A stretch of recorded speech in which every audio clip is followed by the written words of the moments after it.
கர்த்தராகிய இயேசு கிறிஸ்து நல்லவர். கர்த்தருடைய பரிசுத்த நாமத்துக்கு மகிமை உண்டாகட்டும். கர்த்தராகிய இயேசு கிறிஸ்துவை ஆராதிக்கும்படியாய் வந்த உங்களை யாவரையும் கர்த்தரை ஆசீர்வதித்து பாதுகாத்து வழித்தோராக. பிதா குமாரன் பரிசுத்தாவின் நாமத்தினாலே கிருபையும் சமாதானம் இரக்கமும் நமக்கு என்றென்றைக்கும் உண்டாகட்டும். சிங்காசனத்தில் வீற்றிருக்கிற பெரியவர் நமக்குள்ளே வாசமாக இருக்கிறார். கடந்த நாட்களிலே நாம் தியானம் செய்த அதே விவேகம், மணவாட்டி சபையினுடைய விவேகத்தை குறித்து நாம் தியானம் செய்ய போகிறோம். மத்தேயு சுவிசேஷ புத்தகம் 24வது அதிகாரத்தில் 24ஆம் அதிகாரம் 45வது வசனத்திலிருந்து 47வது வசனம் வரைக்கும் மறுபடியும் வாசிக்கலாம். ஏற்ற வேளையிலே தன் வேலைக்காரனுக்கு போஜனம் கொடுத்து அவர்களை விசாரிக்கும்படி எஜமான் வைத்த உண்மையும் விவேகமுள்ள ஊழியக்காரன் யாவன்?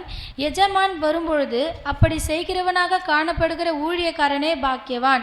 தன் ஆஸ்திகள் எல்லாவற்றின் மேலும் அவனை விசாரணைக்காரனாக வைப்பான் என்று மெய்யாகவே உங்களுக்கு சொல்லுகிறேன். நல்லா கவனிக்கணும். இந்த இடத்துல தேவன் எப்படி நம்மோடு கூட பேசுகிறார் என்பதை நாம் பார்த்தோம். இது மணவாளன் நமது ஆண்டவராக இயேசு கிறிஸ்துவுக்கும் மணவாட்டி திருச்சபைக்கும் இருக்கக்கூடிய ஒரு மாபெரும் அன்பின் உறவை இங்கே வெளிப்படுத்துகிறார்.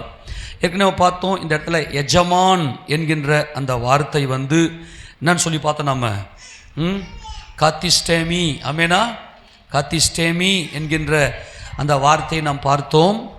இது எஜமான் என்று சொல்லுவது நமது ஆண்டவராகிய இயேசு கிறிஸ்து. இது மணவாட்டி சபை. மணவாட்டி சபைக்கு ஆண்டவர் ஒரு பொறுப்பை கொடுத்திருக்கிறார். மணவாளன் இயேசு கிறிஸ்து நமக்காக ஜீவனை கொடுத்திருக்கிறார். ஆமெனா, நமக்காக தம்முடைய ஜீவனை கொடுத்திருக்கிறார். அந்த ஜீவனை தமக்குள்ளே கொண்டவள் தான் மணவாட்டி. அப்படிப்பட்ட அந்த மணவாட்டி உண்மையும் விவேகம் உள்ளவளாய் அவள் இருக்க வேண்டும் என்று நாம் பார்க்கிறோம். இந்த விவேகம் என்கின்ற வார்த்தை ஃப்ரோனிமோஸ். இந்த ஃப்ரோனிமோஸ் என்பது விவேகம். இந்த விவேகம் என்பது என்னது அப்படின்னா, நித்திய ஜீவ வாழ்க்கையில் வாழ்வது. நல்லா கவனித்துக் கொள்ளணும். நித்திய ஜீவனுள்ள அந்த வாழ்க்கை, சொல்லப்போனால் பிதாவாகிய தேவனுடைய சித்தத்தை செய்வது. பிதாவாகிய தேவனுடைய சித்தம் என்னவென்றால் அன்பு.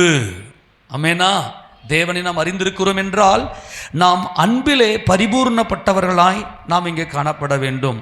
அப்போ எஜமான் வைத்த உண்மையும் விவேகமுள்ள ஊழியக்காரன். இந்த இடத்துல ஊழியக்காரன் என்பது ஒய்கோனோமோஸ், அதாவது அவன் டியூலோஸாக ஒரு அடிமையாக இருக்க வேண்டும் என்று நாம் பார்த்தோம்.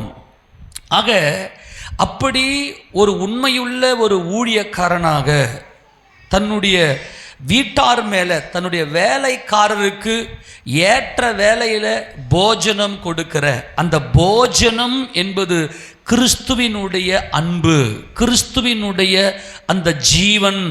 அதை பெற்றவள் தான் மணவாட்டி. நல்லா புரிஞ்சுக்கணும்.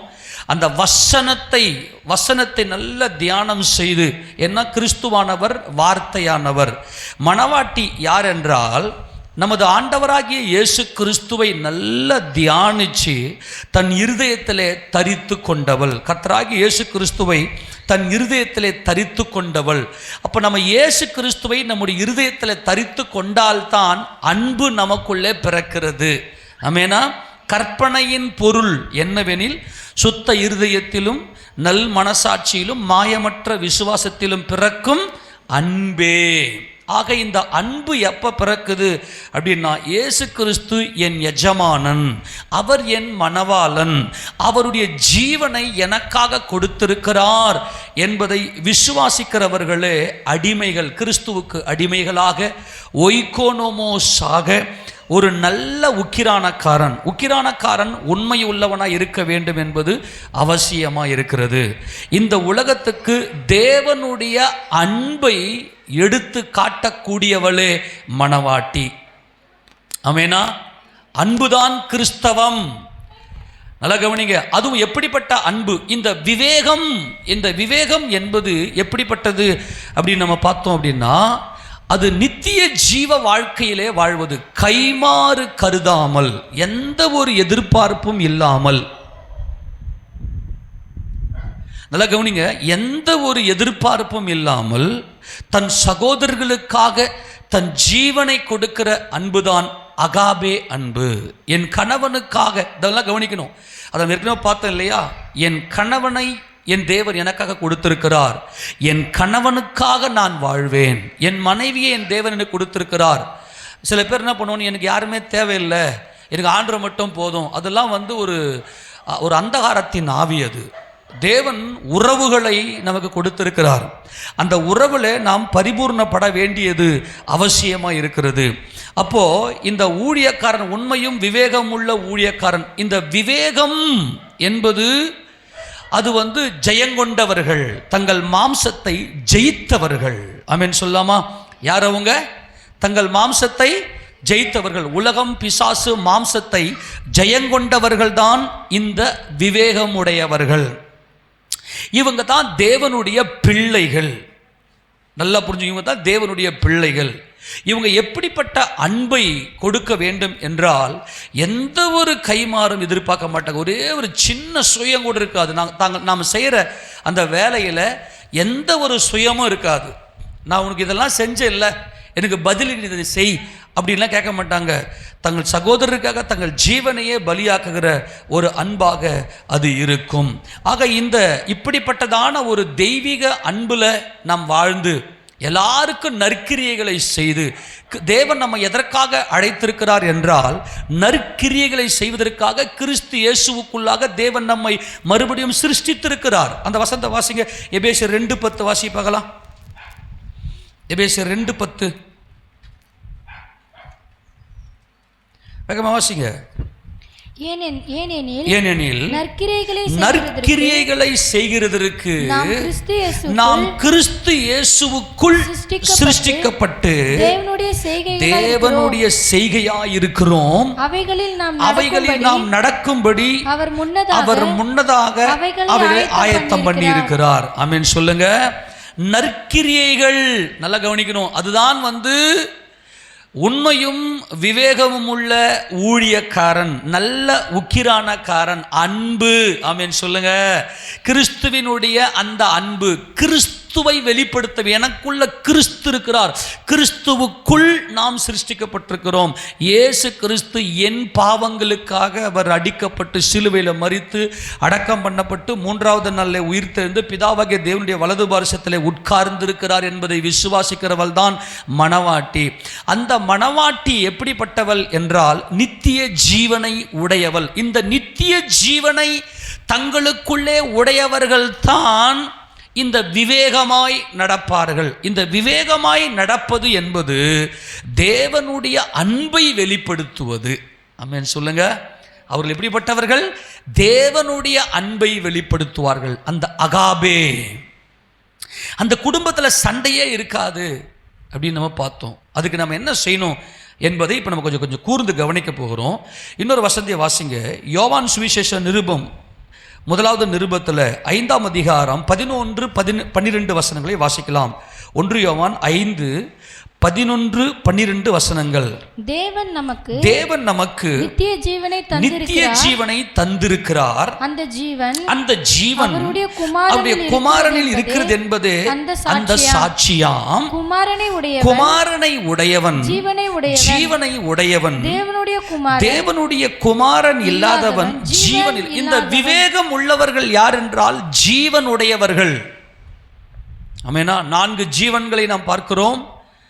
வெளிப்படுத்தின விசேஷத்தில் பார்க்கிறோம். 4ஆம் அதிகாரத்தில் 1ஆம் ஜீவன் சிங்க முகம், 2ஆம் ஜீவன் காளை முகம், 3ஆம் ஜீவன் மனுஷ முகம், 4ஆம் ஜீவன் பறக்கிற கழுகுக்கு ஒப்பாய் இருக்கிற இந்த ஜீவன்களை பார்க்கிறோம். அந்த ஜீவன் தான் நமக்குள்ளே இருக்கிறது. இந்த கிறிஸ்துவினுடைய ஜீவனை தனக்குள்ளே கொண்டவள் தான் மணவாட்டி. இவள் தான் விவேகமுடையவள். ஆமெனா. இவங்க எப்படிப்பட்டவர்களாக இருப்பாங்க? நற்கிரியைகளை செய்து கொண்டே இருப்பார்கள், கைமாறு கருதாமல் தேவனுடைய அன்பை வெளிப்படுத்துவார்கள். ஆக இந்த விவேகம் உடையவர்கள் குளிர்ந்த மனம் உள்ளவர்கள்னு பார்த்தோம். ஆமெனா. இந்த விவேகம் உள்ளவங்க எப்படிப்பட்டவங்க? குளிர்ந்த மனம் உள்ளவங்க. இருதயத்தில் ஞானம் உள்ளவனே விவேகி. அந்த ஞானம் என்பதுதான் தேவனை அறிகிற அறிவு, தேவனுக்கு தம்மை தாமே ஒப்பு கொடுத்திருப்பது. இதுதான் மணவாட்டி சபை. இந்த மணவாட்டி சபை டியூலோஸாக, ஒரு அடிமையாக, இயேசு ராஜாவுக்கு அடிமையாக, ஒய்கோனோமோஸாக, அதாவது ஒரு நல்ல ஒரு உக்கிரான காரனாக இருந்து கிறிஸ்துவின் அன்பை பாவத்தில் விழுந்து போயிருக்கிற ஜனங்களுக்கு காண்பிக்க வேண்டும். ஆமென். தன்னுடைய குடும்பத்தில் கணவனுக்கு அன்பை காட்டணும், கிறிஸ்துவை வெளிப்படுத்த வேண்டும். அதுதான் ரொம்ப முக்கியம். கிறிஸ்து எப்படி தம்மைத்தாமே ஒப்பு கொடுத்தாரோ தன் சகோதரனுக்காக பிதாவின் மேல் வைத்திருக்கிற அந்த அன்பினாலே, அப்படி போல கிறிஸ்துவை தனக்குள்ளிருந்து வெளிப்படுத்துகிறவளே இந்த மணவாட்டி. இந்த மணவாட்டி எப்படிப்பட்டவள் என்றால் கிறிஸ்துவை குறித்த அந்த போஜனத்தை உடையவள். அதை நல்லா புரிஞ்சுக்கணும். நம்ம இந்த மணவாட்டி யார் என்றால் கிறிஸ்துவை குறித்த போஜனம், அதுதான் கிறிஸ்துவை குறித்த ரகசியம், கிறிஸ்துவை குறித்த வெளிப்பாடுகள், கிறிஸ்துவை குறித்த மகிமை. கிறிஸ்து தான் கர்த்தர், அவர்தான் தேவாதி தேவன் என்பதை குறித்த வெளிச்சம் உடையவள் தான் இந்த மணவாட்டி. விவேகம்னா எப்படி பார்த்தோம்? முதலாவது ஞானம், அப்புறம் புத்தி, அப்புறம் அறிவு, விவேகம். ஞானம் என்பது தேவனை குறித்த அந்த ஒரு வெளிச்சம், தேவன் மேலே வைக்கிற அந்த அன்பு, தேவன் மேலே அன்பு கூறுகிற அந்த அன்பு, தேவ சித்தம் செய்வதற்கு நம்மை ஒப்பு கொடுப்பது. அப்போ தேவனுடைய சித்தம் நமக்கு எப்படி தெரியும் அப்படின்னாக்கா, அவருடைய வார்த்தையில் தான் தேவனுடைய அந்த சித்தம் நமக்கு என்னவென்று புரியும். அப்போது தேவன் நமக்கு அவருடைய வார்த்தையை கொடுத்திருக்கிறார். அதுக்கு தான் ஆதியாகமத்திலிருந்து வெளிப்படுத்தின விசேஷம் வரைக்கும் நல்லா பைபிள் வாசிக்கணும். அப்போ தான் வீட்டுக்குள்ளே அன்பாய் நடந்து கொள்ள முடியும். அன்பில் நடக்கிறவன் 4வது பரிமாணத்தில் நடக்கிறான். ஆமேனா? இந்த அன்பில் நடக்கிறவன் 4வது பரிமாணம் நடக்கிற இந்த விவேகி 4வது பரிமாணம். என்ன? உலகம் பார்த்தீங்கன்னா 3 பரிமாணம் தான். உலகத்துக்கும் ஞானம் இருக்குது இல்லையா? உலக ஞானம், உலக புத்தி, உலக அறிவு. ஆமேனா? உலகம் என்பது கண்ணில் பார்த்து அதன்படி வாழ்வது. உலகத்தின் ஞானம், உலகத்தினுடைய புத்தி, உலகத்தினுடைய அறிவு, இது 3 பரிமாணத்திலேயே உலகம் நின்றுடும். ஏன்னா உலகம் சுயத்தில் இருக்குது. ஆமேனா? உலகம் எதில் இருக்குது? சுயம், செல்ஃப். எல்லாத்தையும் செய்வான், தனக்காக செய்வான், அன்பு கூறுவான், தனக்கு ஏதோ ஒரு ஆதாயத்துக்காக அன்பு கூறுவான். ஆனால் தேவனுடைய ஞானம், தேவனுடைய அறிகிற அந்த அறிவு, தேவன் மேலே வைத்திருக்கிற அந்த அன்பு, அது 4வது பரிமாணத்துக்கு நேராக நம்மை கொண்டு போகும். ஆமென் சொல்லுங்க பார்க்கலாம். எல்லாருக்கும் ஞானம் இருக்குது. இன்னைக்கு உலகத்தில் இருக்கிறவங்க ரொம்ப ஞானவான்களாக இருக்கிறாங்க. புத்தியாய் நடக்க அந்த ஞானத்தை செயல்படுத்துவது புத்தி. ஆமேனா? செயல்படுத்தின அந்த அனுபவம், அந்த எக்ஸ்பீரியன்ஸ் உள்ளதான் அறிவு. ஆக உலகம் இந்த 3 பரிமாணத்தில் நின்றுவிடும். இப்போ கூட பார்த்தீங்கன்னா உலகத்தில் இருக்கிற பொருட்கள்லாம் 3 பரிமாணத்தில் இருக்கும். நீளம், அகலம், உயரம். ஆமேனா? நீளம், அகலம், உயரம். ஆனால் தேவனுடைய மணவாட்டி சபை 4வது பரிமாணம், ஆழம் இருக்கும். நீளம், அகலம், உயரம், ஆழம் உள்ளே இருக்கும். அதுதான் பரம எருசலேம். ஆமென். அப்போ ஞானம், புத்தி, அறிவு என்பதுதான் புதிய ஏற்பாட்டு மணவாட்டி சபை. ஆமென் சொல்லுங்களேன். இந்த ஞானம், இந்த விவேகம் எப்படி நமக்குள்ளே வருகிறது? இந்த விவேகம் எப்படி நமக்குள்ளே வருகிறது என்றால், நமக்குள்ளே இருக்கக்கூடிய ஆத்துமாவில் நாம் எடுக்கிற அந்த பலன் தான் இந்த விவேகத்துக்கு எல்லாத்துக்குமே காரணமாக இருக்கிறது. ஒரு வசனத்தை வாசிங்க பார்க்கலாம். அவர் தம்முடைய தோராவை கொடுத்த போது, தம்முடைய வேத பிரமாணத்தை தேவன் கொடுத்த போது, உபாகம புத்தகம் 4வது அதிகாரத்தில் எப்படி நமக்குள்ள விவேகம் வரும் என்பதை வாசிக்கலாம். 5ஆம் வசனத்தை வாசிக்க பார்க்கலாம். உபாகமம் 4:5. நீங்கள் சுதந்தரித்துக் கொள்ளும்படி பிரவேசிக்கும் தேசத்தில் நீங்கள் கைக்கொள்ளும் பொருட்டு என் தேவனாகிய கர்த்தர் எனக்கு கற்பித்தபடியே நான் உங்களுக்கு உங்களுக்கு கட்டளைகளையும் நியாயங்களையும் போதித்தேன். நல்லா கவனிக்கணும். இங்கே மோசே தம்முடைய ஜனங்களுக்கு அவர் ஒரு காரியத்தை சொல்லிக் கொடுக்கிறார். என் தேவனாகிய கர்த்தர் எனக்கு கற்பித்தபடியே நான் உங்களுக்கு கட்டளைகளையும் நியமங்களையும் போதித்தேன். வார்த்தை, தேவனுடைய வார்த்தை தான் ஞானம். ஆமேனா? அதுதான் நம்ம தேவனை அறிகிறோம். அன்பானவர்களே, இதுதான் நமக்கு போஜனம். இயேசு கிறிஸ்துவே நமக்கு போஜனம். இந்த வார்த்தை தேவனுடைய குமாரனாகிய இயேசு கிறிஸ்து. இந்த நம்ம கையில் இருக்கிற பைபிள் தேவனுடையது. ஆமேனா? அதில் இருக்கிற வார்த்தை அவருடைய குமாரனாகிய இயேசு கிறிஸ்து. அதை நமக்கு எழுதி கொடுத்தவர் பரிசுத்த ஆவியானவர். நமக்கு சொல்லி கொடுக்கிறவர் ஆசான், நம்முடைய பரிசுத்த ஆவியானவர். என் தேவனாகிய கர்த்தர் எனக்கு கற்பித்தபடியே நான் உங்களுக்கு கட்டளைகளையும் நியமங்களையும் போதித்தேன். ஆகையால் அவைகளை கைக்கொண்டு நடவுங்கள். இதுதான் நமக்கு முக்கியம். கைக்கொண்டு நடவுங்கள். இதுதான் மணவாட்டி. இதுதான் ஒய்கோனோமோஸ். உண்மை இருக்க வேண்டும், அவருடைய கற்பனைகளை கை கொள்ளுவதில் உண்மை இருக்க வேண்டும். அடுத்தது விவேகம் இருக்க வேண்டும். அது முழுக்க முழுக்க தேவனுக்கு மட்டுமே மகிமை கொடுக்க வேண்டும். ஆமெனா? நாம் செய்கிற இந்த நன்மைகள், நாம் காண்பிக்கிற இந்த அன்பு தேவனுக்கு மட்டுமே மகிமை கொடுக்க வேண்டும். மனுஷரால் வரக்கூடிய மகிமையை நாம் விரும்பக்கூடாது. நாம் காண்பிக்கிற இந்த அன்புல எந்த ஒரு சுயமும் இல்லாமல் அது முழுக்க முழுக்க தேவனையே மகிமைப்படுத்தக்கூடியதா இருக்க வேண்டும்.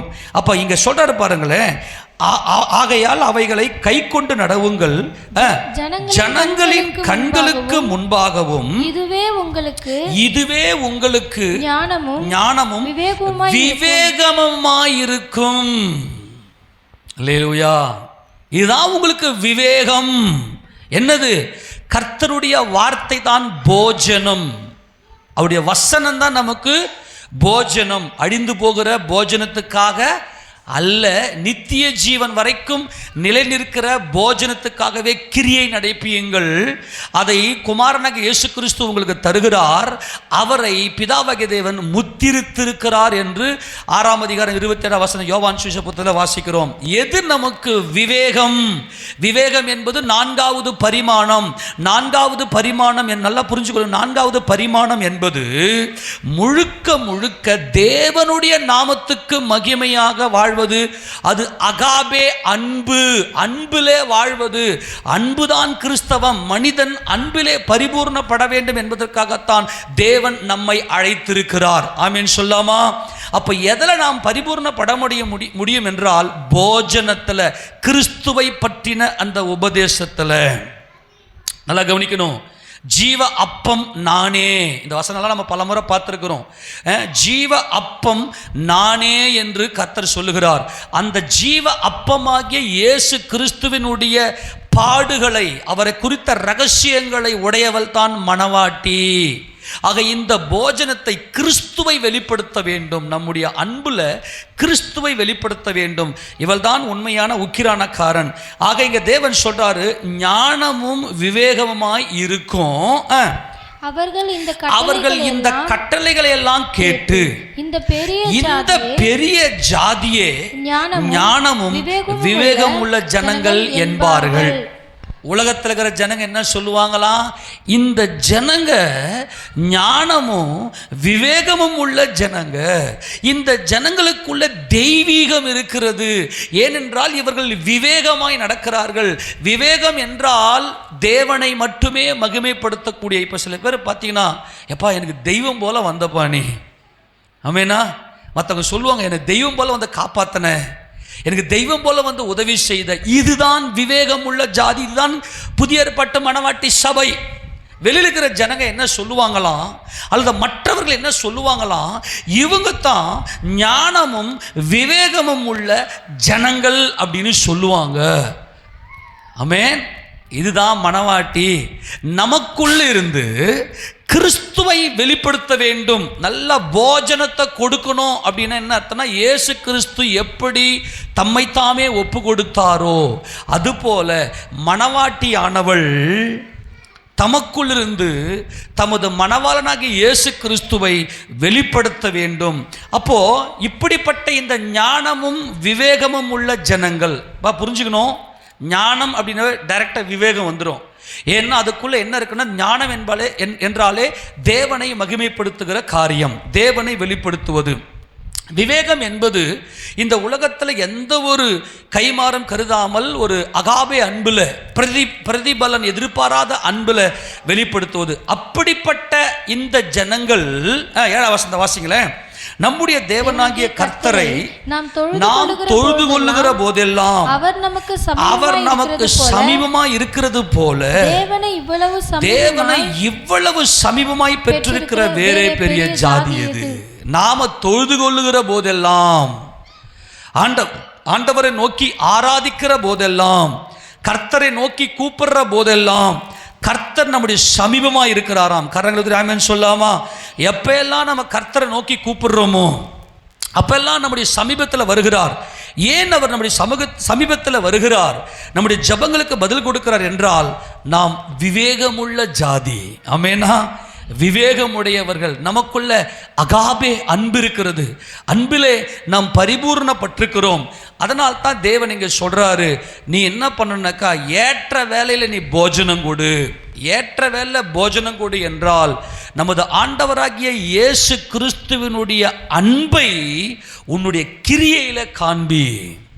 தேவன் நம்மேல் வைத்திருக்கிற அன்பை உன்னுடைய கிரியையில காண்பி என்று இங்கே தேவன் நமக்கு இந்த கட்டளையை கொடுத்திருக்கிறார். ஆமேன் சொல்லாமா? எத்தனை பேர் சந்தோஷமா இருக்குது? ஆமேன். நல்லா புரிந்து கொள்ளுங்க. சரி, இன்னொரு வசனத்தை நம்ம வாசிக்க போகிறோம். ஏன்னா தேவன் எப்படிப்பட்டவர் என்றால் அவருக்கு தேவை பிள்ளைங்க தேவை, அவரை ஆராதிக்கிற ஒரு சந்ததி அவருக்கு தேவை. அந்த சந்ததி எப்படி இருக்கணும் அப்படின்னாக்கா அது விவேகம் உள்ளவர்களாக, அகாபே அன்புள்ளவர்களாக, மனுக்குலத்தின் மேலே ஒரு அன்புள்ள ஒரு ஜாதி தான் அவருக்கு வேண்டும் என்று தேவன் இங்கே விரும்புகிறார். இப்போ இஸ்ரவேல் ஜனங்கள் வனாந்தரத்திலிருந்து அவர்கள் வழிநடத்தி கொண்டு வந்தபோது வனாந்தரத்தில் அவர் தம்முடைய அந்த ஆசரிப்பு கூடாரத்தை அவர் செய்து தம்முடைய ராஜ்யத்திற்கென்று தாம் அங்கே மகிமைப்படும்படியாய் அங்கே வெளிப்பட்ட அந்த காரியத்தில் ஆண்டவர் என்ன செய்தார்னா, ஆசரிப்பு கூடாரத்தினுடைய வேலைகள்லாம் செய்வதற்கு எப்படிப்பட்ட ஆட்களை தேவன் தெரிவு செய்தார் என்றால் விவேகமுள்ள ஆட்கள். இந்த விவேகமுடையவர்கள் தேவன் மேலே பரிபூர்ண அன்புடையவர்கள், தேவ அன்புல அவர்கள் பரிபூர்ணப்பட்டவர்கள். இவங்க ஏதோ மனித உலக ஞானத்தில் அவர்களால் அதை செய்ய முடியாது. நல்லா கவனிக்கணும், உலக ஞானத்தில் இதை செய்ய முடியாது. ஏன்னா முழுக்க முழுக்க தேவன் மகிமைப்படுகிற காரியம்தான் இந்த ஆசரிப்பு கூடாரம்.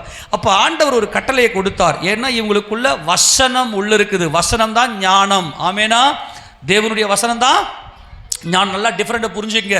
தேவனுடைய வசனம் தான் ஞானம். இப்போ எடுத்து வாசிக்க பார்க்கலாம். யாத்திராகமத்தின் புத்தகம் 28வது அதிகாரத்தில் அதில் 3ஆம் வசனத்தை வாசிக்க பார்க்கலாம். யாத்திராகம் 28:3. ஆரோன் எனக்கு ஆசாரிய ஊழியம் செய்யத்தக்கதாக அவனை பரிசுத்தப்படுத்தும்படி அவனுக்கு வஸ்திரங்களை உண்டாக்கும் பொருட்டு நான் ஞானத்தின் ஆவியால் நிரப்பின விவேகமான இருதயமுள்ள யாவரோடும் நீ சொல்லுவாயாக. ஞானத்தின் ஆவி, விவேகமுள்ள இருதயம். இந்த ஞானத்தின் ஆவி என்பது வார்த்தையின் அபிஷேகம், தேவனுக்கு பயப்படுகிற பயம், தேவன் மேல வைத்திருக்கிற பரிபூர்ண அன்பு. இவர்கள் என்ன செய்யணும்னாக்கா விவேகமுள்ள இருதயமுள்ள யாவரோடும் நீ சொல்லு. நல்லா கவனிக்கிறீங்களா?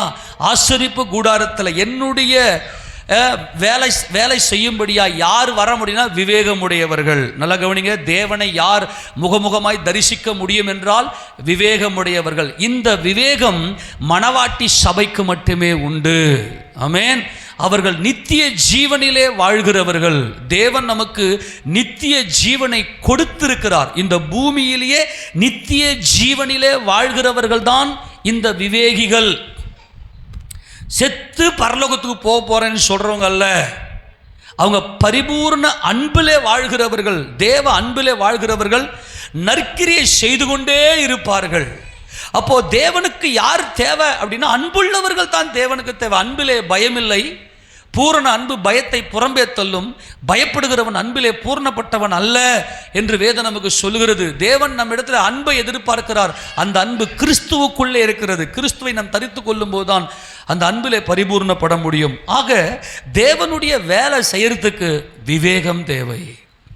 விவேகம் ஞானத்தின் ஆவியினாலே. ஞானத்தின் ஆவி என்பது வேத வசனத்தை குறித்த வெளிச்சம், வேத வசனத்தை குறித்த வெளிப்பாடு. பிதாவாகிய தேவனுடைய சிங்காசனத்தில் இருக்கக்கூடிய அந்த மகிமையின் வெளிச்சத்தை தேவன் நமக்கு கொடுத்து நம்முடைய இருதயத்துக்குள்ள விவேகத்தை கொடுக்கிறார். யார் விவேகின்னு நம்ம பார்த்தோம். நீதிமொழிகள் புத்தகம் 16ஆம் அதிகாரம் 20-21 நம்ம பார்த்தோம் இல்லையா?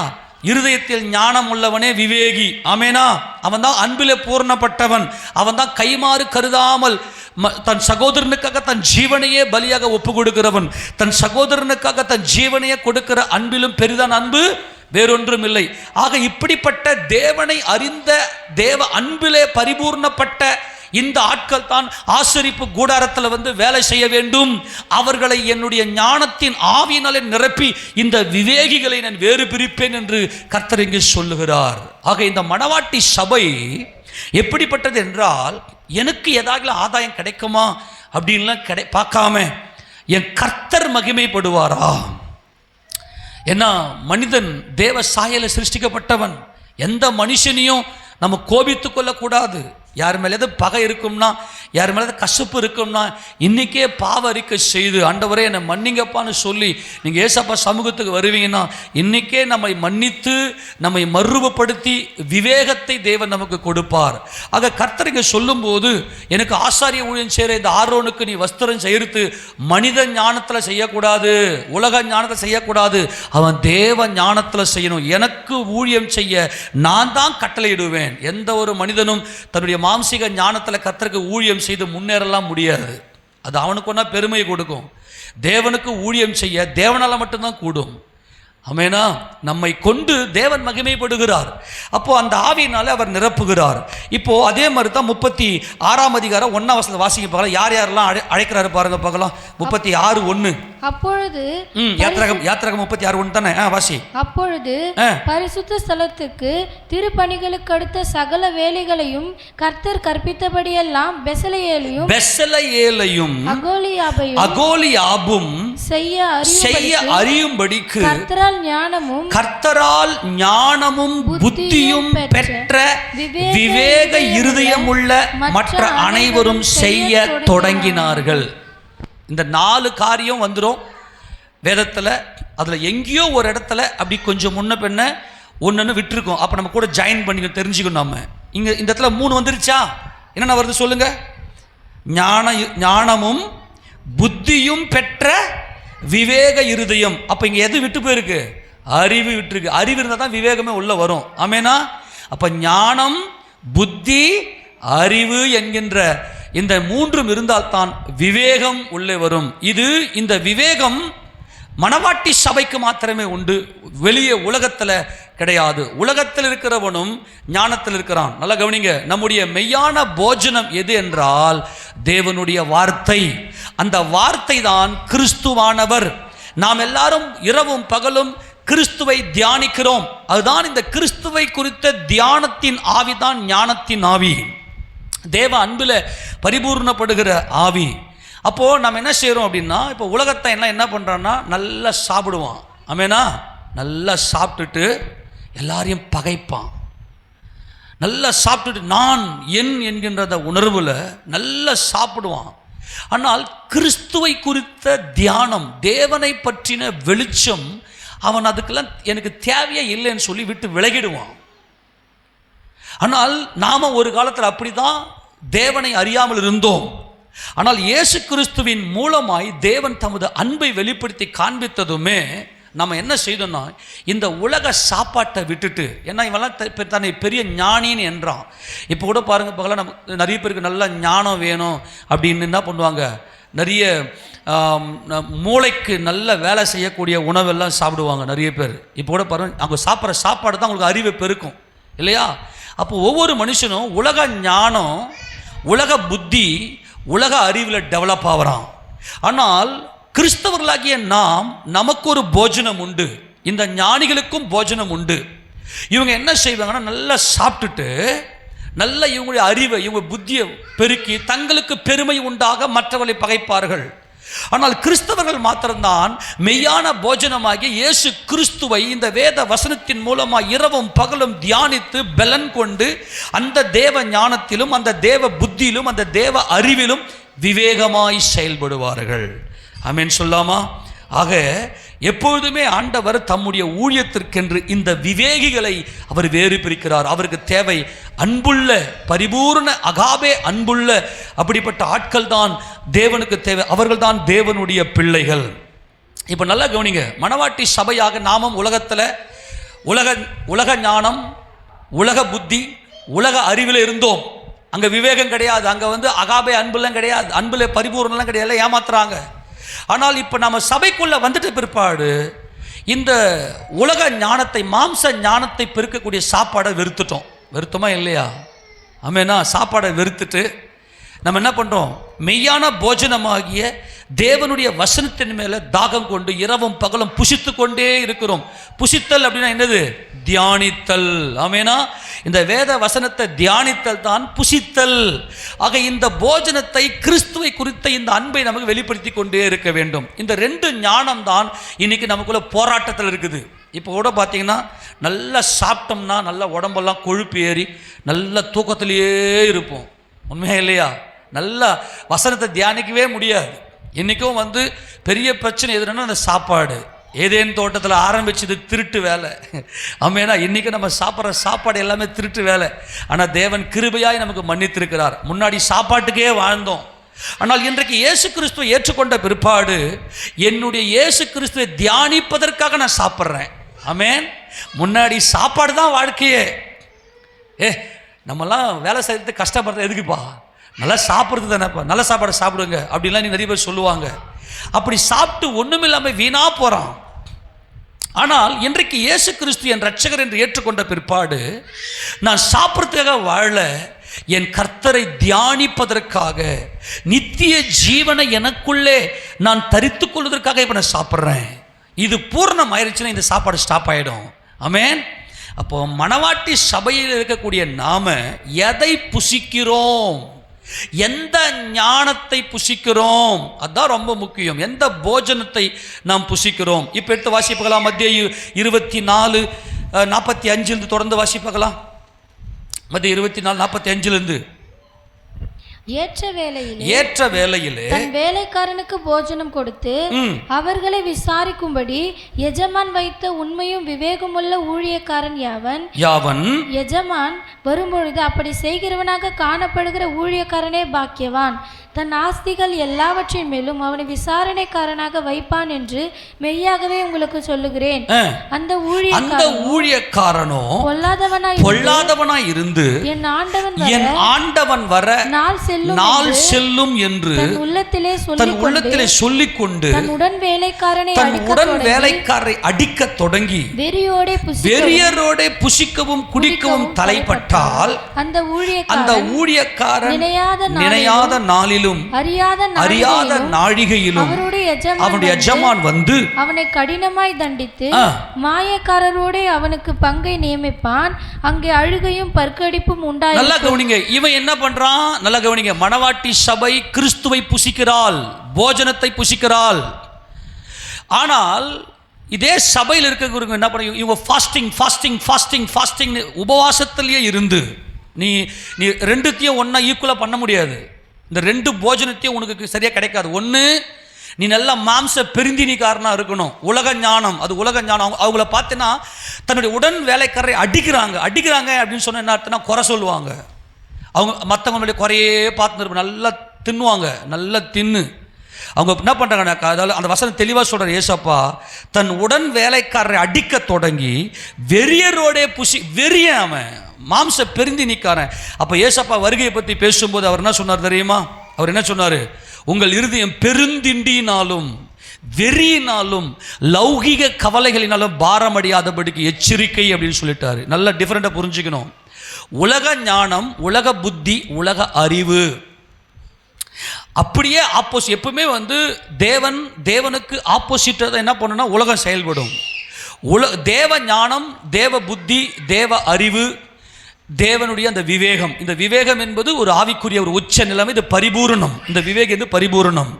அப்போ நம்ம இன்னைக்கு என்ன செய்யணும் அப்படின்னா, நம்முடைய போஜனத்தை ஒதுக்கி வெறுத்து உபவாசித்து தேவ சமூகத்தில் போய் நின்று வசனத்துக்காக காத்திருக்கிறோமா? இன்னைக்கு இந்த உலக ஞானத்தில், உலகத்தினுடைய போஜனத்தில் இன்றைக்கு நம்ம விழுந்து போய் கிடக்கிறோம். அப்போ ஆண்டவர் என்ன செய்கிறார்னா, இந்த உலக ஞானிகளை பைத்தியமாக்குகிறார்.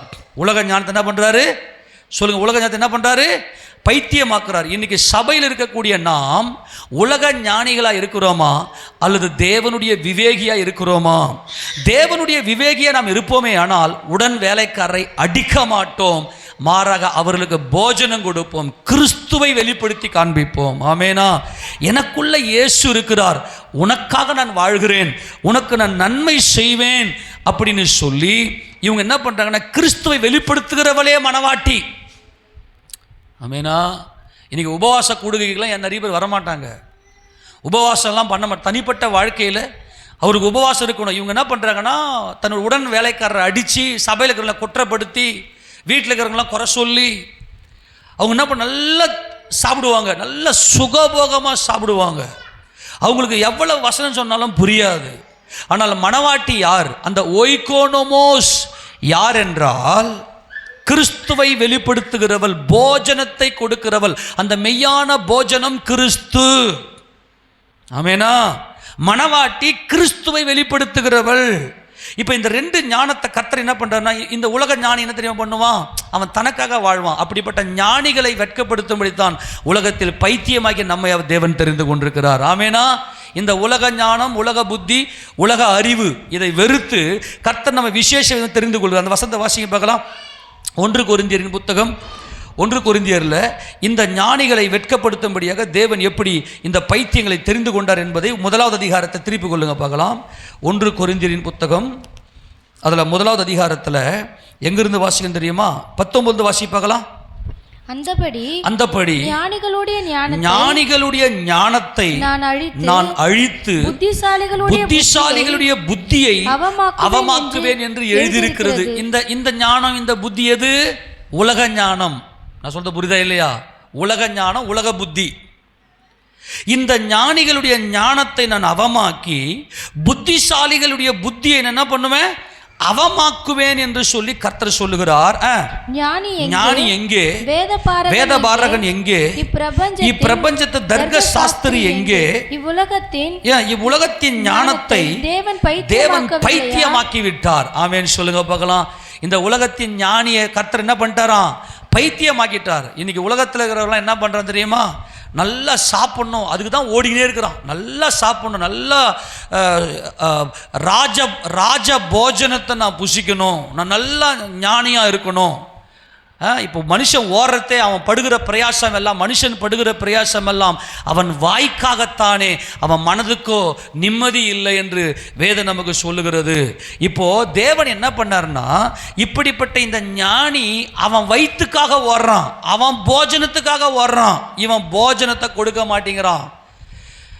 அந்த மெய்யான போஜனமாகிய கிறிஸ்துவை இந்த உலகத்துக்கு எடுத்து காண்பிக்கிறவளே மணவாட்டி. ஏற்ற வேளையில் போஜனம் கொடுப்பல். போஜனம் என்பது நமது ஆண்டவராகிய இயேசு கிறிஸ்து. ஆமென். அவர்தான் தேவனுடைய குமாரன் என்பதுதான் நமக்கு ஜீவன். போஜனமே ஜீவன். போஜனமே என்னது? ஜீவன். போஜனம் தான் நமக்கு ஜீவனை கொடுக்கும். அந்த ஜீவனை எடுத்து காண்பிக்கிறவள் தான் மணவாட்டி. எப்படி உலக ஞானத்தை தேவன் பைத்தியமாக்கினார்? வாசியத வசனம். எப்படி எனில் தேவன் ஞானத்துக்கு ஏற்றபடி உலகமானது சுய ஞானத்தினாலே தேவனை அறியாதிருக்கையில் பைத்தியமாக தோன்றுகிற பிரசங்கத்தினாலே விசுவாசிகளை ரட்சிக்க தேவனுக்கு பிரியமாயிற்று. எல்லாரும் ஆமென் சொல்லுங்க பார்க்கலாம். இந்த தேவ ஞானம், நல்லா கவனிங்க, தேவ ஞானத்துக்கு ஏற்றபடி உலகமானது சுய ஞானம். என்ன ஞானம் சொல்லுங்க? என்னது? சுய ஞானம், சுய புத்தி. அதுதான் நீதிமொழியில் பார்க்குறோம். உன் சுய புத்தியின் மேலே நீ சாயாத. உன் சுய ஞானம், தேவனை அறியாதிருக்கிற அந்த உலக ஞானம், அந்த சுய ஞானம், சுய புத்தி, சுய அறிவு, இதுக்கு அப்படியே ஆப்போசிட் பண்ணுது. எதுக்கு ஆப்போசிட் பண்ணுது? இந்த சுயம் தேவனுடைய ஞானம், தேவனுடைய புத்தி, தேவனுடைய அறிவுக்கு ஆப்போசிட் பண்ணுது. இது விவேகத்துக்கு போகாது. உலக ஞானம் விவேகத்துக்கு போகாது. ஏன்னா சுயத்தில் இருக்குது. அதுதான் இங்கே சுய ஞானம் அப்படின்னு பவுலிங்க எழுதுறாரு. உனக்குள்ள சுயம் இருக்கிற வரைக்கும் நீ தேவனுடைய பிள்ளை கிடையாது. அந்த சுயம் சாகணும், அது சிலுவையில் சாகடிக்கணும். அப்ப தேவனுக்கு தேவை விவேகம் உள்ள யார் ஊழியம் செய்யணும்? இந்த விவேகம் உள்ள பிள்ளைங்களுக்கு தான் ஊழியம் செஞ்சாங்கன்னா சின்ன சின்ன கரெக்ஷனை உத்து பார்ப்பாங்க. ஆமாம், இங்கே தப்பு பண்ணுறேன். தங்களோட சுயத்தில் வேலை செய்கிறவங்களுக்கு சின்ன ஒரு கரெக்ஷன் பண்ணால் கூட என்னென்னா எனக்கு எல்லாம் தெரியும் போ அப்படின்ட்டுருவாங்க. அப்போ தேவனுடைய அந்த சபையில், தேவ ராஜ்யத்தில் ஊழியம் செய்யணும்னா இந்த விவேகிகள் தேவை. அப்போ ஆண்டவர் இங்கே என்ன சொல்கிறாருன்னா, இந்த சுய ஞானத்தினாலே விழுந்து போய் கிடக்கிற அந்த ஜனங்களாக நீங்கள் இருக்கிறீங்களா, அல்லது தேவ ஞானத்தினாலே ஒரு விவேகியாக நீ செயல்படுறியா? நல்ல கவனி. இந்த விவேகி என்பது சபைக்கு மட்டுமே உண்டு. ஏன்னா உலகம் சுய ஞானத்தில் விழுந்து போய் கிடக்கிறது. இந்த 4 காரியம் என்பது ரொம்ப மிக முக்கியமானது. இதை நல்லா புரிந்து கொள்ள வேண்டும். இப்போதான் ஞானிகளை வெட்கப்படுத்த வசந்த வாசி 1ஆம் அதிகாரம் 27. ஞானிகளை எந்த ஞானிகளை? உலக ஞானம்.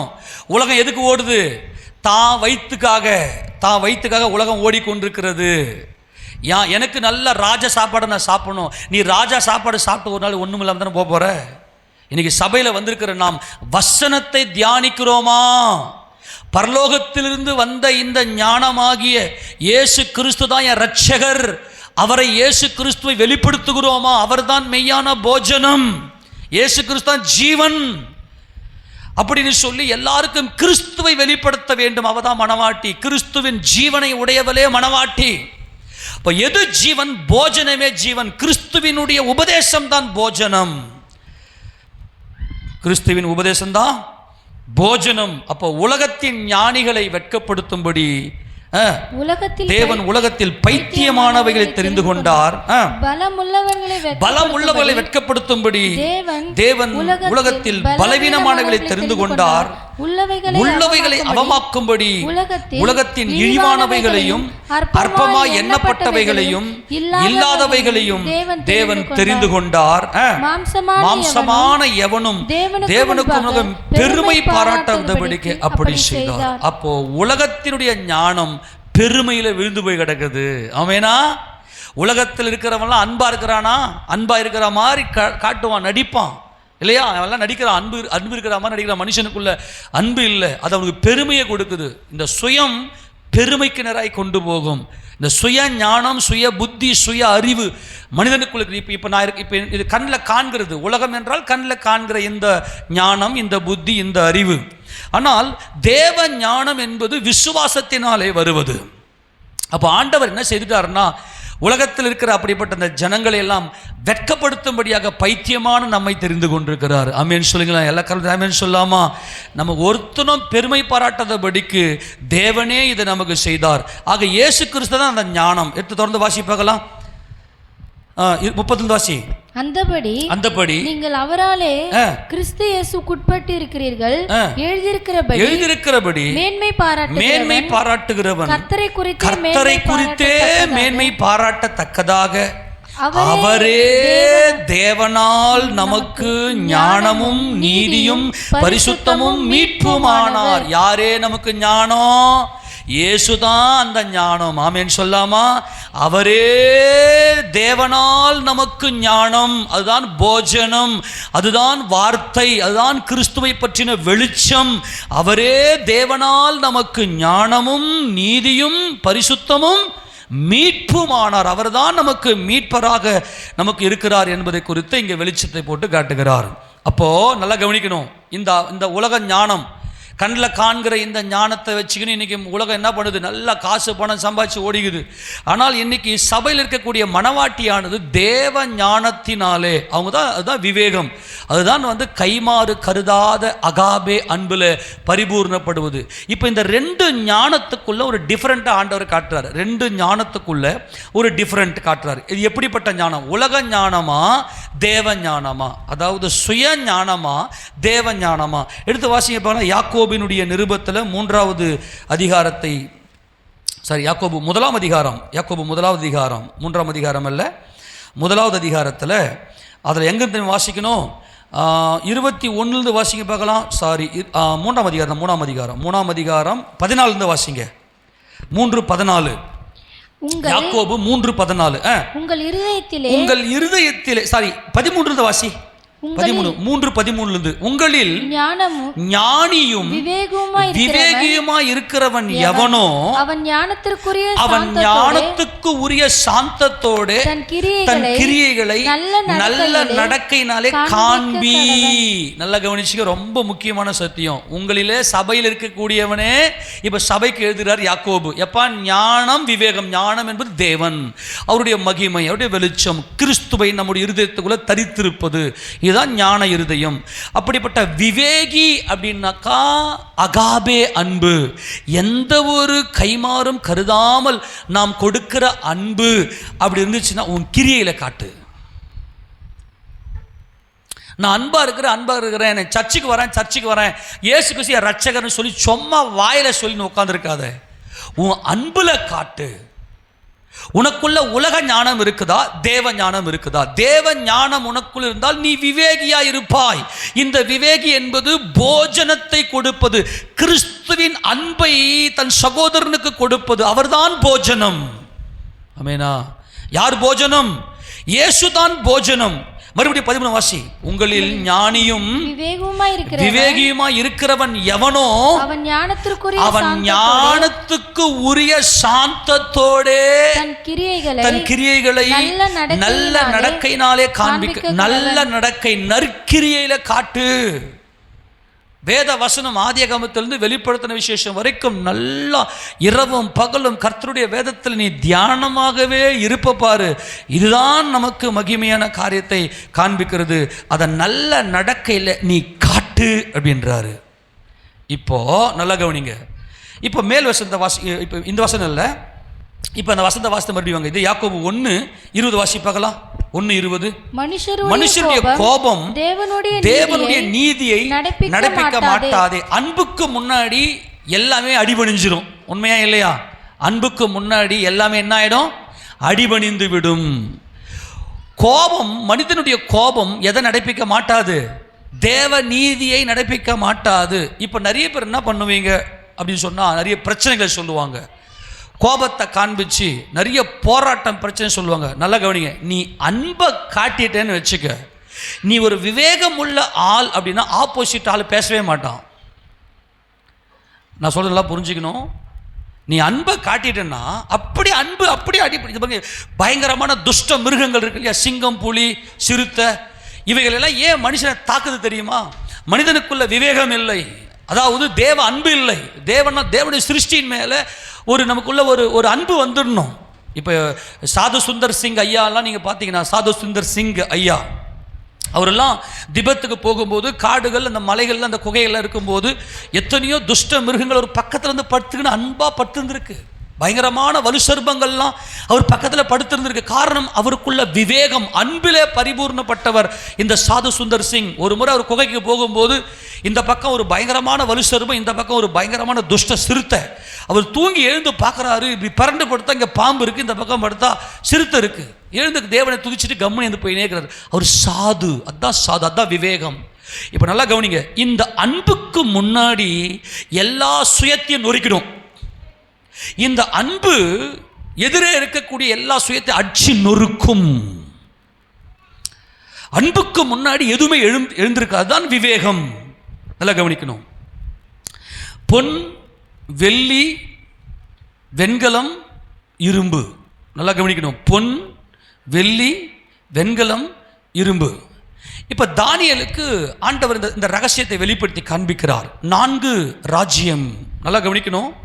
4 ராஜ்யங்கள். இந்த ராஜ்யத்தை எது வெளிப்படுத்துது அப்படின்னா, உலகத்தின்படியே சட்ட திட்டங்களை வெளிப்படுத்துகிறது. அந்த தலை பொன்னா இருக்குது, மார்பும் புயங்களும் வெள்ளியா இருக்குது, வயிறும் தொடையும் வெண்கலமா இருக்குது, கால்கள் இரும்பு, கீழே பாதம் பாதி இரும்பும் பாதி களிமண்ணுமா இருக்குது. நல்லா கவனிங்க. உலோகமாகத்தான் இருக்கணுமே தவிர மண்ணா மாறக்கூடாது.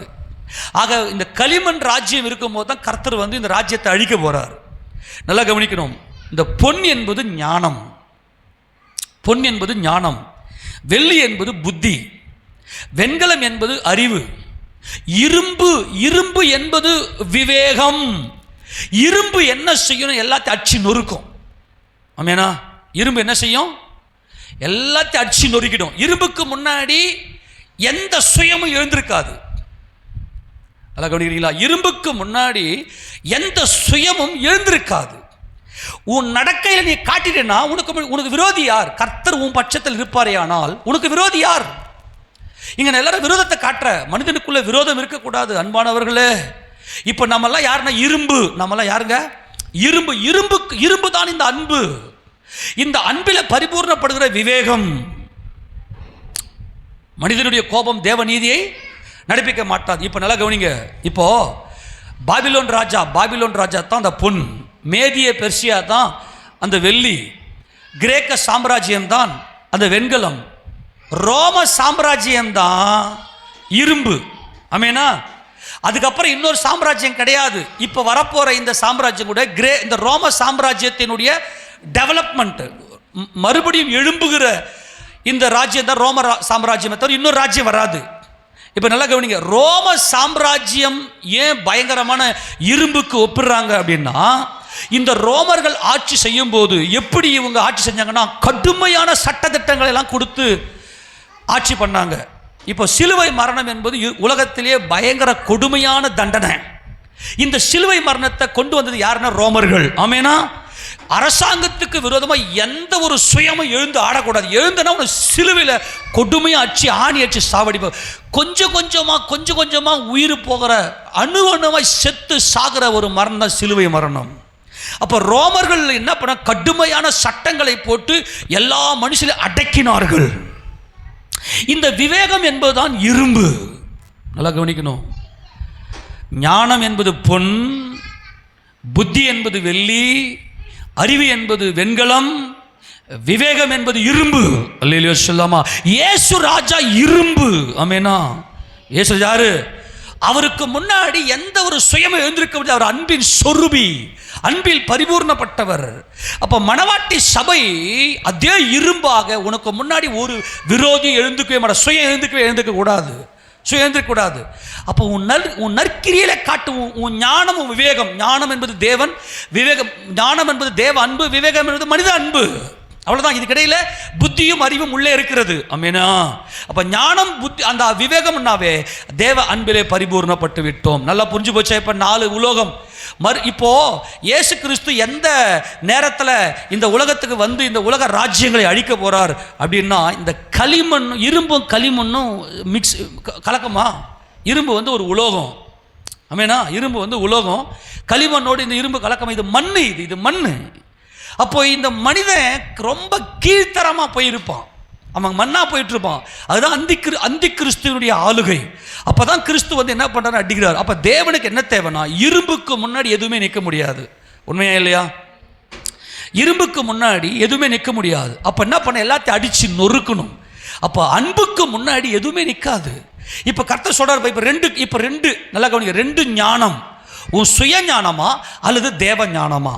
எடுத்து வாசி, தொடர்ந்து அந்த வசந்த யாக்கோபு 3:13 தொடர்ந்து வாசி பார்க்கலாம். உங்களில் ஞானியும் விவேகமாய் இருக்கிறவன் எவனோ அவன் ஞானத்திற்குரிய சாந்தத்தோட தன் கிரியைகளை நல்ல நடக்கையிலே காண்பிக்க. நல்ல நடக்கையில காட்டு, அன்பை காட்டு, உன் ஞானத்தை, உன் விவேகத்தை காட்டு.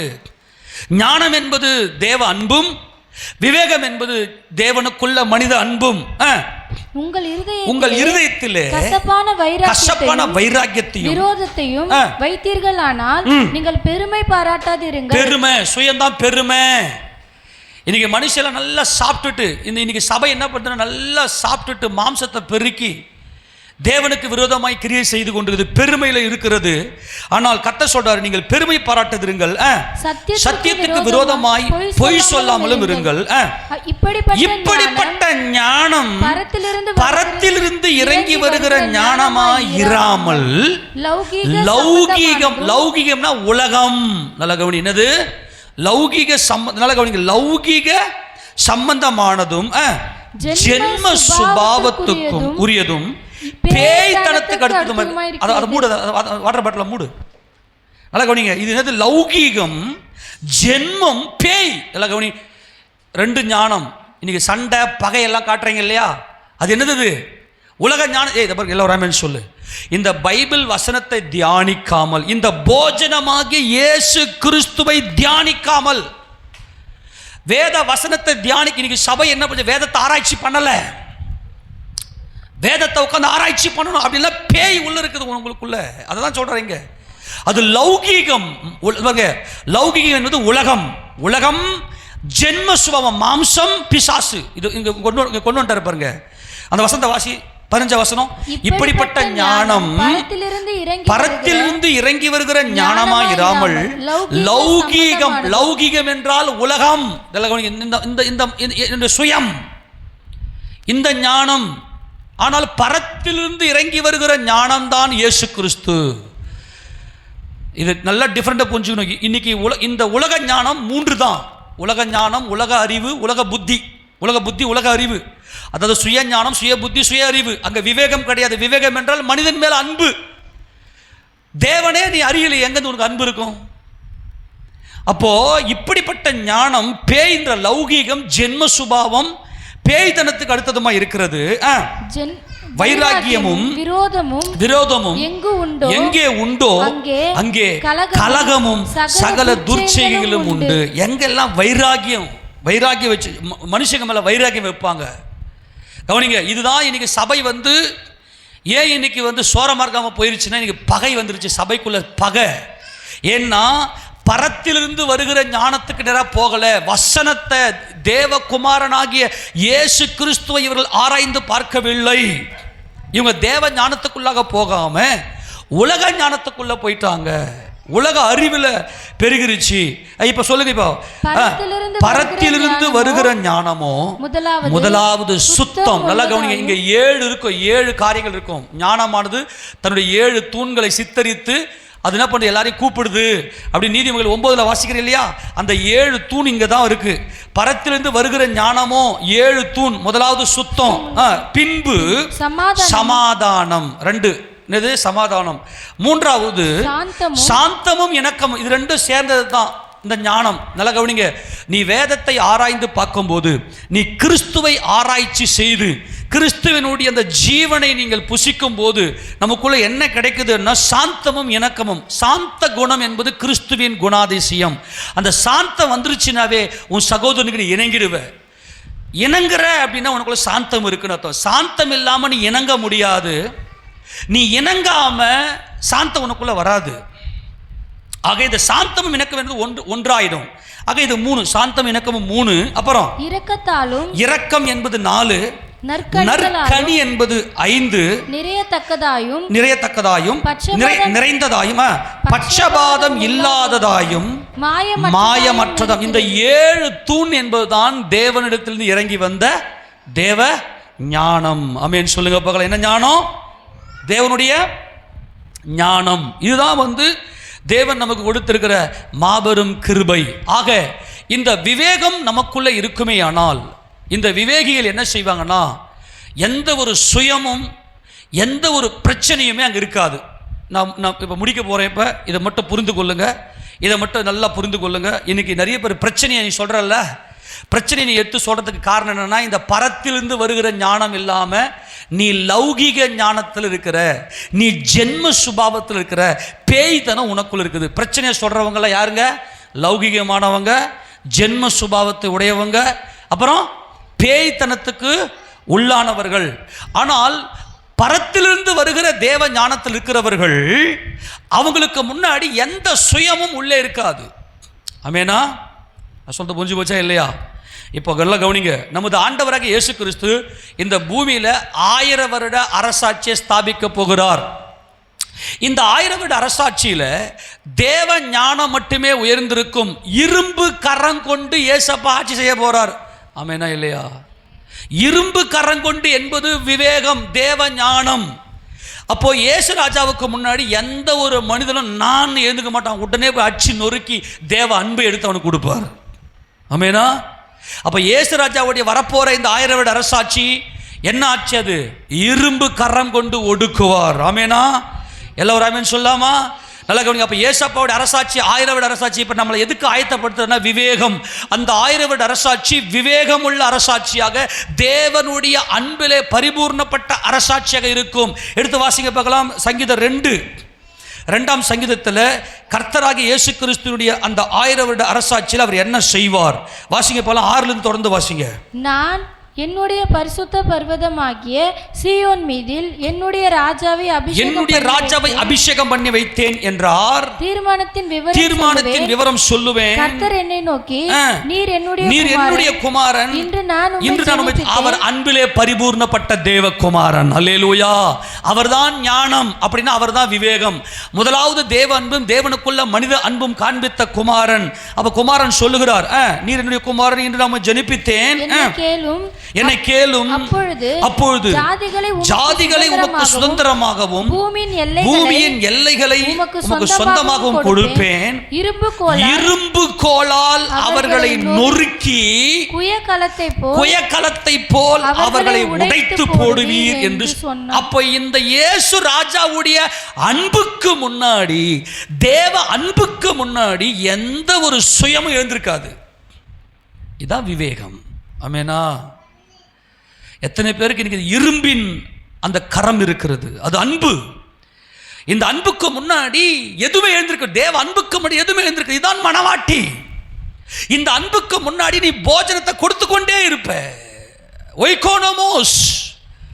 இயேசு ராஜா சொல்றார், இந்த இந்த இந்த இந்த பிள்ளை தான் ஜெயங்கொண்ட ஆண் பிள்ளை. வெளிப்படுத்தின விசேஷம் 12ஆம் அதிகாரம், வெளிப்படுத்தின விசேஷம் 12ஆம் அதிகாரத்தில், வெளிப்படுத்தல் 12ல் அந்த வசனத்தை வாசிங்க பார்க்கலாம். 9ஆம் வசனத்தை வாசிங்க. உலக மாயம் இல்லமா, வெளிப்படுத்தல் 12:5. சகல ஜாதிகளையும் இருப்பு கோலால் ஆளுகை செய்யும். நல்ல கவனி, சகல ஜாதிகளையும் இருப்பு கோலால் ஆளுகை செய்யும் ஆண் பிள்ளையை அவள் பெற்றாள். இஸ்ரவேல் சபை பெற்ற அந்த ஆண் பிள்ளை இரும்பு கோலை கொண்டு ஆளுகை செய்கிறது. இரும்பு என்பது விவேகம். அல்லேலூயா. இந்த இரும்பு எல்லாவற்றையும் அடிச்சு நொறுக்கும். ஆமென் சொல்லுங்க. இரும்புக்கு முன்னாடி ஒண்ணுமில்லை. அன்பு இரும்பை போன்று உறுதியானது. அன்பை அசைக்க முடியாது, இரும்பு அசைச்சு கூட பார்க்க முடியாது. இந்த இரும்பு அப்படிப்பட்டதான ஒரு வலிமை மிக்கதா இருக்கிறது. இந்த இருப்பு கோலால் இயேசு ராஜா 1000 வருட அரசாட்சி செய்வார். இருப்பு கோலால் சகல ஜாதிகளையும் ஆளுகை, சகல உலகத்தில் இருக்கிற எல்லா ஜாதிகளையும், சகல ஜாதிகளையும் இருப்பு கோலால் ஆளுகை செய்யும் ஆண் பிள்ளை என் ஆண்டவராகிய இயேசு கிறிஸ்து. அப்போ அவருடைய மனவாட்டி அவரையே கொடுக்க வேண்டும். அவரை போல அன்பை வெளிப்படுத்தி இரும்பு கரம் அவளுக்குள்ளே இருக்க வேண்டும். ஆமெனா? ஆமெனா? எத்தனை புரியுது? ஞானம், புத்தி, அறிவு, விவேகம் இது சபைக்கு மட்டுமே, வெளியே கிடையாது. அன்பு கிடையாது வெளியே. சபைக்கு மாத்திரமே அன்பிலே பரிபூர்ணப்பட்டது. தொடர்ந்து வாசியது. சகல ஜாதிகளையும் இருப்பு கோலால் ஆளுகை செய்யும் ஆண் பிள்ளை அவள் பெற்றால் அவளுடைய பிள்ளை தேவனிடத்திற்கும் அவருடைய சிங்காசனத்திற்கும் எடுத்துக் கொள்ளப்பட்டது. அந்த பிள்ளை தான் 1000 வருட அரசாட்சி தேவராஜ்யத்தை இந்த உலகத்தில் கொண்டு வர போகிற பிள்ளை. இயேசு ராஜாவுடைய பரிசுத்த நாமத்துக்கு மகிமைப்படுவதாக.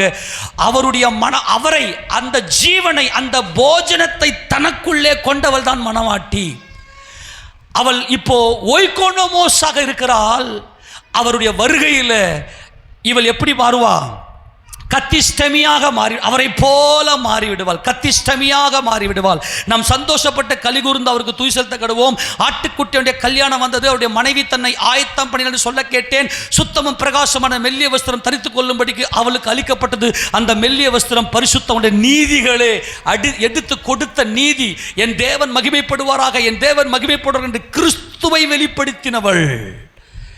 கிறிஸ்துவை வெளிப்படுத்தினவள். ஆக இவள் இரும்பு கரம், இவளுக்கு அன்பு. இந்த அன்புக்கு முன்னாடி எல்லாமே அடிபணிஞ்சிடும். ஆமெனா? அன்புல சாதிச்சிடலாம். நீங்க எல்லாத்தையுமே, எல்லா காரியத்தையும் அன்புல சாதித்து விடலாம். சகல ஜாதிகளையும் இருப்பு கோலால் ஆளுகை செய்யும் ஆண் பிள்ளையை பெற்றால் இந்த இஸ்ரவேல் சபை. அது மாத்திரமல்ல, சபை ஜெயங்கொள்ளுகிற இந்த சபைக்கு ஒரு வாக்குத்தத்தம் உண்டு. எடுத்து வாசிங்க. வெளிப்படுத்தின விசேஷத்தில் 2ஆம் அதிகாரத்தில் அவர் தியத்திரா சபைக்கு கொடுத்த வாக்குத்தத்தம் என்ன தெரியுமா? தியத்திரா சபை சொல்லும் போது 25 வாசி. உங்களுக்கு உள்ளதை நான் வருமளவும், இந்த வருகையை குறித்த வெளிச்சத்தை தியத்திரா சபைக்கு சொல்லுகிறார். நான் வருமளவும். ஆமெனா?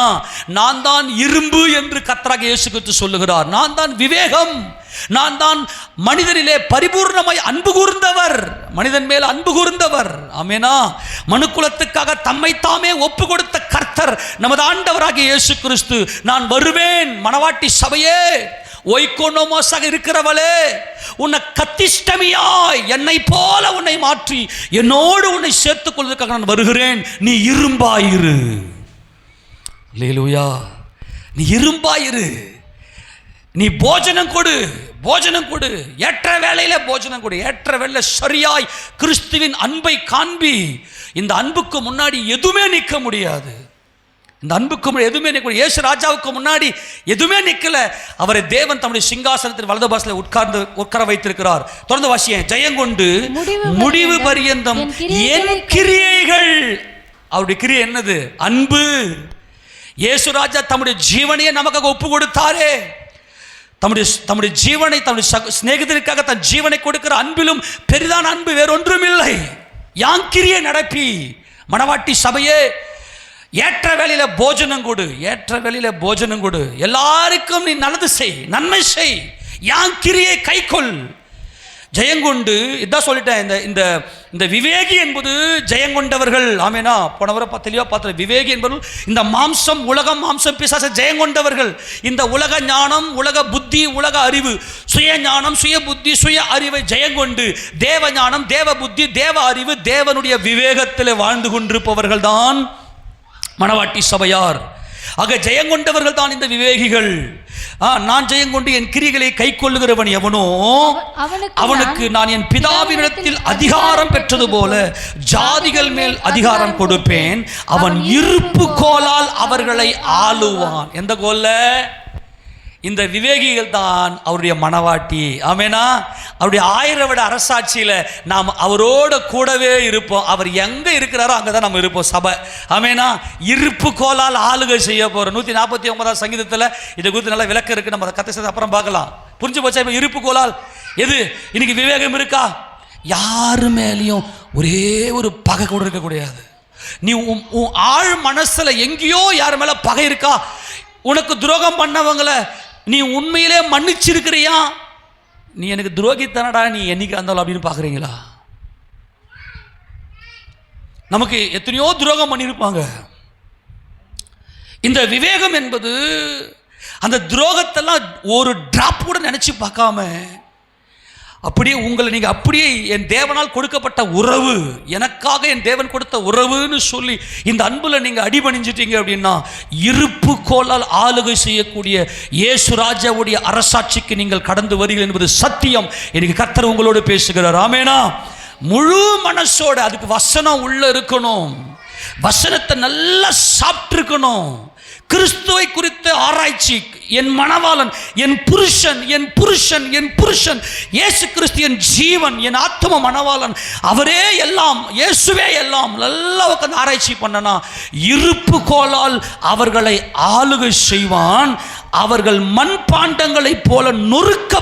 இந்த இரும்புக்கு முன்னாடி மண் போட்டு அடிச்சு என்ன மண்ணில் அவன் மண்ணிடான்றாரு. ஆமேனா? ஆமாம். 1000 வருட அரசாட்சியில் உனக்கு நீதி தெரியும், அன்புனா என்னன்னு உனக்கு தெரியும். அன்பு உள்ளவங்க ஜெயங்கொண்டு தேவனை சந்திப்பார்கள். அன்புதான் தேவனுக்கு தேவை. தயவு செய்து அன்பு கூறுங்கள். உங்ககிட்ட இருக்கிறதெல்லாம் எடுத்து கொடுங்க. உங்ககிட்ட இருக்கிறதெல்லாம் எடுத்து எல்லாருக்கும் கொடுங்க. நீங்கள் கிறிஸ்துவோடு கூட 1000 வருட அரசாட்சிக்கு அவரோடு கூட மகிமை அடைந்து மணவாட்டி மேலா போனால் தான் அவருடைய 1000 வருட அரசாட்சியை வரும். ஆமேனா? அதுக்கு தான் இப்போ ஆண்டவர் பேசிக்கொண்டிருக்கிறார். ஏதோ சும்மா இல்லை, இது தீர்க்க தரிசனம். ஆமேனா? தீர்க்க தரிசனத்தை பேசிக்கொண்டிருக்கிறேன், வெளிச்சத்தை பேசிக்கொண்டிருக்கிறேன். கர்த்தராகிய இயேசு கிறிஸ்து நம்மில் மகிமைப்படுவாராக. கர்த்தருடைய பரிசுத்த நாமம் என்றென்றைக்கும் துதிக்கப்படுவதாக. இந்த 1000 வருட அரசாட்சி என்பதுதான் சாலமோனின் அரசாட்சி. அல்லேலூயா. கொஞ்சம் பாருங்கம்மா, கொஞ்சம் புரியுங்கம்மா, கொஞ்சம் கவனிங்க. இந்த 1000 வருட அரசாட்சி, சாலமோனுடைய அரசாட்சியில் வெள்ளி ஒரு பொருட்டாக எண்ணப்படவில்லை. நல்லா கவனிங்க, சொல்லி முடிக்கிறேன். சாலமோனுடைய அரசாட்சியில் வெள்ளி ஒரு பொருட்டாக எண்ணப்படவில்லை. ஏன்னா ஞானம், விவேகம். ஆமேனா? தேவ ஞானம், உங்களில் ஞானியும் விவேகியுமாய் இருக்கிறவன். பொன் தெய்வீகம், தேவனுடைய அன்பு. விவேகம் என்பது இரும்பு. மனிதனுக்கு தேவ அன்பை வெளிப்படுத்தி காண்பிப்பது. ஆமேனா? இப்போ நல்லா கவனிங்க. யோசேப்புடைய அரசாட்சியில் பார்த்தீங்கன்னா எல்லாரும் காசு கொடுத்து சாப்பிட்டான். யோசேப்பு எல்லாருக்கும் போஜனம் கொடுத்தார். ஆமேனா? என்னம்மா எல்லாம் போஜனம் கொடுத்தாரா? யோசேப்பு கிட்ட எல்லாரும் காசை கொடுத்து வாங்கி சாப்பிட்டான். காசு தீர்ந்துட்ட பிற்பாடு உங்கள் ஆடு மாடெல்லாம் கொண்டு வா, ஆடு மாடெல்லாம் கொடுத்து வாங்கி சாப்பிட்டாங்க. ஆடு மாடை தீர்ந்த பிற்பாடு உங்கள் நிலங்கள்லாம் கொடு. ஆமேனா? அப்படிதான் என்ன பண்ணாங்கன்னா போஷித்தாங்க. அது பொதுவான கிருபை. அது உலகத்தின் மேலே வைத்திருக்கிற பொதுவான கிருபை. தேவனுடைய பொதுவான கிருபை. ஆனால் சாலமோனுடைய அரசாட்சியில் ஒருவரும் அடிமைகளாக எண்ணப்படவில்லை. ஆமென் சொல்லுங்க.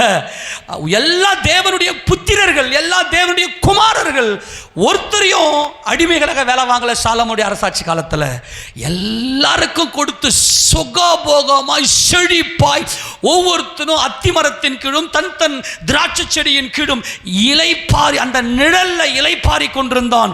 காரணம், சாலமோனுடைய அரசாட்சி காலத்தில் வெள்ளி ஒரு பொருட்டாக என்னப்படலை. புத்தி, இந்த மாதிரி வெள்ளி என்பது என்னது? ஞானம். ஞானம்னா என்ன? உலோகம். ஞானம் எது? இங்க தானே இருக்கிறீங்க. ஞானம் என்னதுமா? பொன். புத்தி வெள்ளி. அறிவு, அறிவு வெண்கலம். Very good. விவேகம் இரும்பு. நல்லா கவனிக்கணும். சாலமோனுடைய அரசாட்சி காலத்தில் வெள்ளி ஒரு பொருட்டாக எண்ணப்படவில்லை. அப்படின்னு என்ன அர்த்தம்? நல்லா கவனிக்க. இப்போ இந்த புத்தி என்பது என்ன தெரியுமா? தேவ சித்தம் செய்யுது இல்லையா? ஞானம் என்பது தேவனை அறிந்து தேவனை நம்ம ஒப்பு கொடுப்பது, தேவ அன்புக்கு ஒப்பு கொடுப்பது.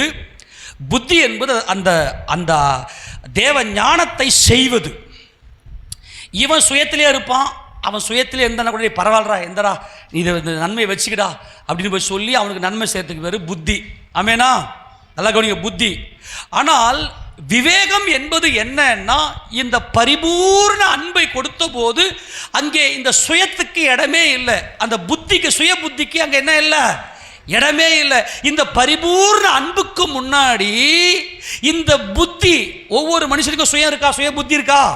சுய புத்தி இருக்கா? இந்த சுய புத்தி இந்த இரும்புக்கு முன்னாடி வேலை செய்யலை. புரிஞ்சு போச்சா? ஏன் வெள்ளி, அந்த வசந்த வாசி அப்பதான் புரியும். எடுத்து வாசி பார்க்கலாம். 1 ராஜாக்களின் புத்தகம் 10ஆம் அதிகாரம் 21வது வசனத்தை வாசிக்கலாம். 1 ராஜாக்கள் 10:21. ராஜாவாகிய சாலமோனுக்கு இருந்த பான பாத்திரங்கள் எல்லாம் பொன்னும் லீபனோன் வனம் என்கிற மாளிகையின் பனிமுட்டுகள் எல்லாம் பசும் பொன்னுமாய் இருந்தது.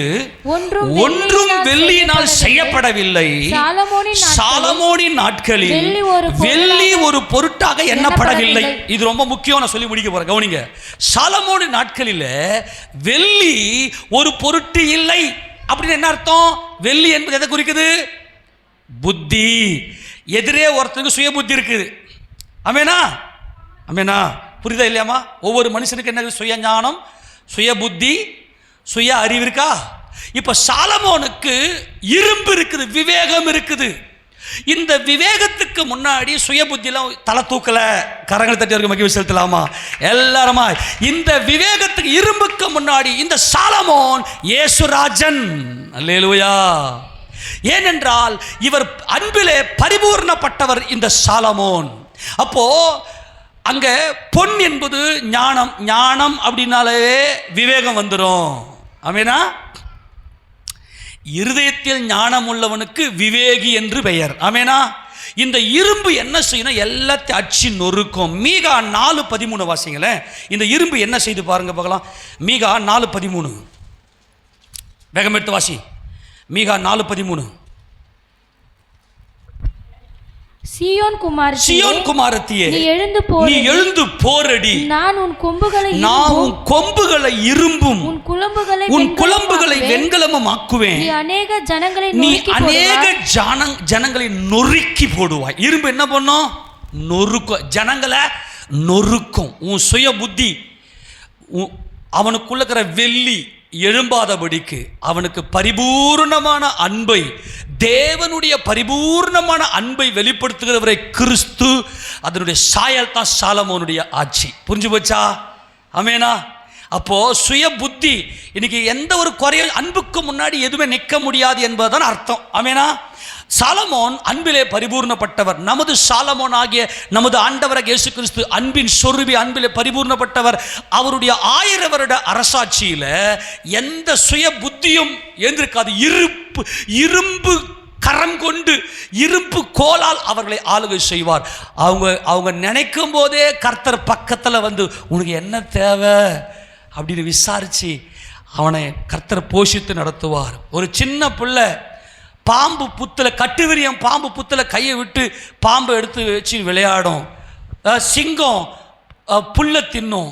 அவர் அமேனா அவருடைய 1000 வருட அரசாட்சி தீங்கு செய்வாரும் இல்லை, கேடு செய்வாரும் இல்லை. ஆமென். எல்லாம் பார்க்க நேரம் இல்லை. அப்படி 1000 வருட அரசாட்சியில் தீங்கு செய்வாரும் இல்லை, கேடு செய்வாரும் இல்லை. இரும்பு கரம் கொண்டு அங்கே வெள்ளி ஒரு பொருட்டாக எண்ணப்படாது. புரிஞ்சு போச்சா? எந்த மனுஷனுடைய புத்தியும் இயேசு ராஜாவுடைய விவேகத்துக்கு முன்னாடி நிற்க முடியாது.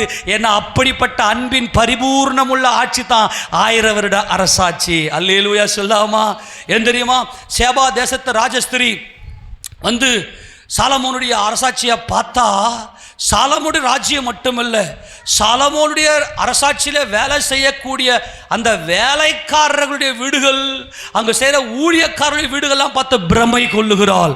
காரணம், அவ்வளவு அன்பு. எல்லாரும் சரிசமமாய், எல்லாரும் நல்ல தேவனுடைய பிள்ளைகள், எல்லாருமாய் ராஜாக்களை போல அவ்வளவு ஒரு செழிப்புள்ள ஒரு வாழ்க்கை வாழ்ந்தார்கள். அதுதான் இயேசு ராஜாவுடைய 1000 வருட அரசாட்சி. எப்பா நல்லா புரிஞ்சுடும். சாலமோனுடைய ஆட்சி காலத்தில் வெள்ளி ஒரு பொருட்டாக எண்ணப்படவில்லை என்பதை புரிந்து கொள்ளுங்கள். இந்த வாசித்து முடியுங்கள். 1 ராஜாக்கள் 10வது அதிகாரத்திலேயே பாருங்க, பார்க்கலாம். 4ஆம் வசனத்தை வாசி பார்க்கலாம். 1 ராஜாக்கள் 10ஆம் அதிகாரம் 4 வாசி. சேபாவின் ராஜஸ்திரி சாலமோனுடைய சகல ஞானத்தையும், சாலமோனுடைய சகல ஞானத்தையும், அவன் கட்டின அரண்மனையையும், அவன் பந்தியின் போஜன பதார்த்தங்களையும், அவன் ஊழியக்காரரின் வீடுகளையும், அவன் உத்தியோகஸ்தரின் வரிசையும், அவர்கள் வஸ்திரங்களையும், அவருடைய பானபாத்திரக்காரரையும், அவன் கர்த்தருடைய ஆலயத்துக்குள் பிரவேசிக்கும் நடை மண்டபத்தையும் கண்டபோது அவள் ஆச்சரியத்தால் பிரமை கொண்டு. அவளுடைய பிரமைக்கு என்ன காரணம் என்றால், எங்குமே வெள்ளி இல்லை. புரிஞ்சு போச்சா? எங்குமே சுயம் எழுந்துக்கணும். ஐயோ எனக்கு பசிக்குதே, என் ராஜா சரியில்லை. ஐயோ நான் வியாதியோடு இருக்கிறேனே, என் ராஜா சரியில்லை. ஐயோ எனக்கு இந்த குறை இருக்குதே அப்படின்னு சொல்லலை. ஆமேனா? எனக்கு இந்த குறை இருக்குதேன்னு சொல்ல. அதை வெள்ளி ஒரு பொருட்டாக எண்ணப்படலைன்னா ஒரு மனுஷனும் எனக்கு குறை இருக்கு சொல்ல. ஏன்னா என் ஆண்டவராகிய சாலமோன், என் ஆண்டவராகிய இயேசு கிறிஸ்துவின் சாலமோன், அவர் விவேகமுடையவராய், இரும்பு கரம், அன்பின் பரிபூர்ணம் உடையவராய், அவர் எல்லாருடைய குறைகளும் தீர்த்து போஜனம் கொடுக்கிறார். ஏற்ற வேலை போஜனம் கொடுக்கிறார். இந்த 1000 வருட அரசாட்சி வரணும்னா மணவாட்டி ஏற்ற வேலையில் போஜனம் கொடுக்கணும்.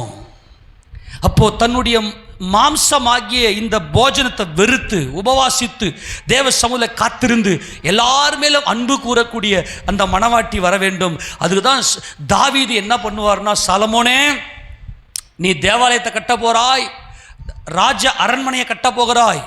இதற்காக நான் உனக்கு சவதரித்து வைத்திருக்கிற 4 காரியங்கள்: தேவ ஞானம், தேவ புத்தி, தேவ அறிவு, தேவனுடைய விவேகம்.